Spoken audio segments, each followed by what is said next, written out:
Buenas tardes con todos los presentes. Nosotros vamos a responder a la pregunta ¿cómo afectó la pandemia al Ecuador desde una perspectiva económica? Para poder realizar esta investigación utilizamos datos oficiales y también las respuestas de los emprendedores a quienes entrevistamos previamente. Los temas que vamos a tratar son las dificultades a las que se han enfrentado los negocios ecuatorianos desde el inicio de la pandemia en la cuarentena, las estrategias desarrolladas y los cambios necesarios que vemos en el Estado para que puedan seguir creciendo estos emprendimientos. Antes que nada, tenemos que tomar en cuenta que todo empezó el 11 de marzo del 2020, cuando la OMS declaró que el COVID era una pandemia debido a su rápida propagación y niveles de contagio graves. Al inicio se vio una falta de inacción por parte de los gobiernos, ya que nadie sabía cómo tratar una pandemia. Aquí en Ecuador se aplicó el confinamiento y los horarios de circulación con el fin de tratar de reducir los contagios. Pero esto a su vez causó un gran impacto en el mercado debido a que se paralizó la interacción física entre vendedores y consumidores. Debido a las restricciones de movilidad ciudadana, se aplicó también la modalidad de teletrabajo en empresas públicas y privadas. Dentro de los efectos negativos de la pandemia en el mercado, tenemos en primer lugar la caída de la demanda, que todo empezó debido a que, como dije, se paralizó la interacción física entre vendedores y consumidores. Esto representa un gran problema para los emprendedores, ya que muchos dependían de que la gente los buscara para poder realizar sus ventas. Esto los afectó no solo en sus ingresos, sino que también perdieron muchos clientes. Debido a que las personas no podían salir de sus casas y estábamos atravesando una gran crisis, decidieron concentrarse en comprar simplemente los productos de primera necesidad, por lo cual también se puede ver que el gasto de consumo en los hogares cayó un 0,6% comparado con el gasto del consumo de los hogares del año 2019. Ya, en esta diapositiva se puede ver el gráfico del Producto Interno Bruto del Ecuador y su tasa de variación trimestral desde el año 2017. De manera general, este gráfico indica que durante años anteriores a la pandemia, el valor del Producto Interno Bruto seguía patrones que eran bastante similares. Sin embargo, con la llegada de la pandemia, el valor decrece abruptamente, especialmente en el segundo trimestre del año 2020, que es el que están viendo en la pantalla. Como se puede ver en los valores de la tabla que están justo debajo del gráfico, en el último trimestre del año 2019, el valor del Producto Interno Bruto era de menos 1,4%.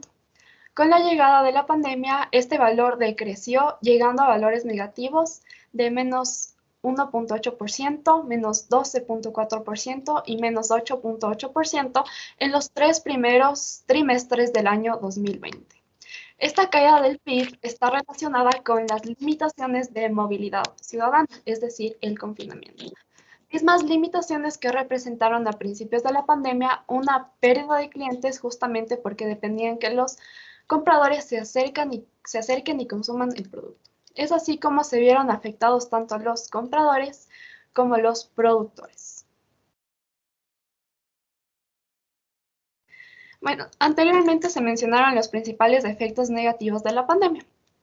Estos están relacionados con las entrevistas que se llevaron a cabo con los emprendedores y adicionalmente se vincularon los datos con datos oficiales como el que acaba de mencionar del Producto Interno Bruto. Sin embargo, también se pudieron notar y rescatar algunos efectos positivos o afectaciones positivas que a pesar de ser menores de los negativos se consideraron bastante importantes ya que son una forma de que los emprendedores se adaptaron a esta nueva realidad virtual.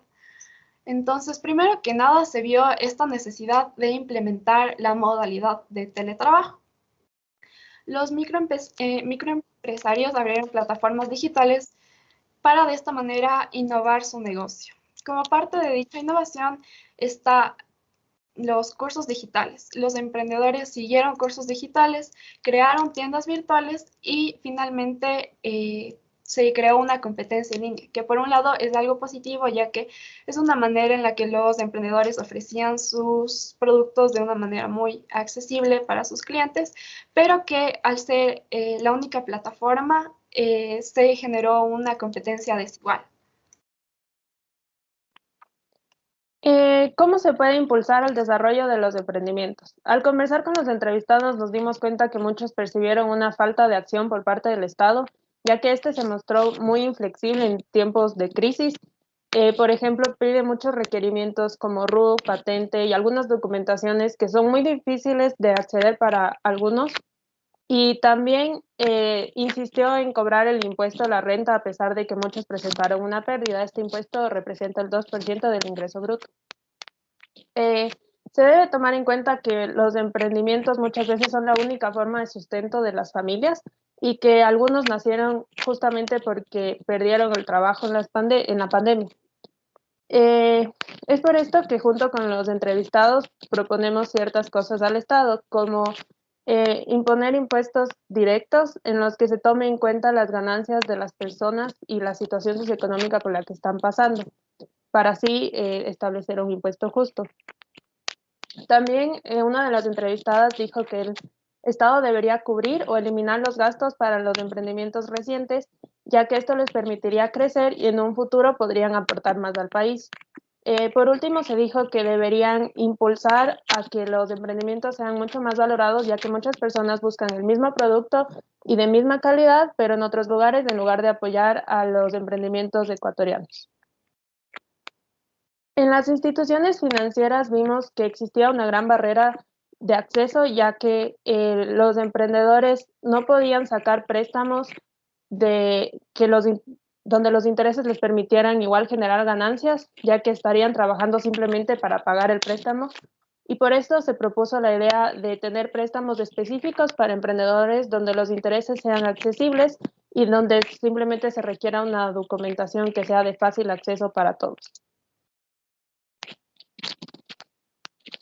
Listo. A través del análisis llevado a cabo en estas diapositivas, se puede llegar a ciertas conclusiones que nos ayudarían a responder la pregunta planteada al inicio de la presentación, que es cómo afectó la pandemia al Ecuador desde una perspectiva económica.